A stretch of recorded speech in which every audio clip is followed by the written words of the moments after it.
And a couple of Septembers ago, we found ourselves in Rouen, in northern France. And Rouen, for the history-minded among you, will leap out as that's where Joan of Arc was burned at the stake. Yeah, this was a really powerful image for me because, of course, as a young woman, I was looking for role models of girls who didn't just accept that, you know, their life was going to be a particular path. You know, I didn't feel necessarily called to having the life that the rest of my girlfriends were looking forward to. I wanted to go off and do different things. And it was hard, particularly when I was a kid. It was hard to find women's stories in history.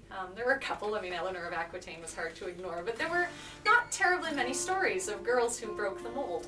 So Joan of Arc stood out for me. Now, Joan was a 16-year-old peasant girl who could barely sign her own name.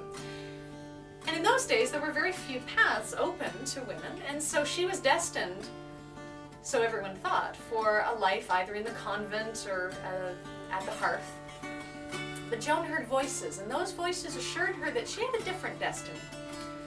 She was intended to present herself to the King of all France and tell him that she, by the grace of God, was going to lead his armies into victory over the invading English. Well, Joan did this. She followed the instructions her voices gave her, and of course the Dauphin of France looks at this girl and goes, "That's nice, sweetie, you go have fun doing that." Darned if she doesn't go and do it.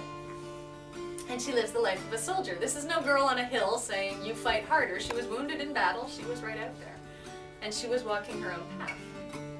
And so it was very powerful for us that we got a chance to sing this for her in a dungeon tower where she had been kept for the last few months of her life, captured in the hands of the English. It really struck me that she had been such a powerful, positive image for me, and yet when Ben and I were comparing notes, he said, yeah, she was killing in the name of God. Which, when you think about it, yeah, she was a creature of light or dark, depending on which side you saw her from. And as we know in the 21st century, you can do a lot of things in the name of God that seem justifiable at the time, but it's a very slippery slope. And so this is for Joan in all of her glory.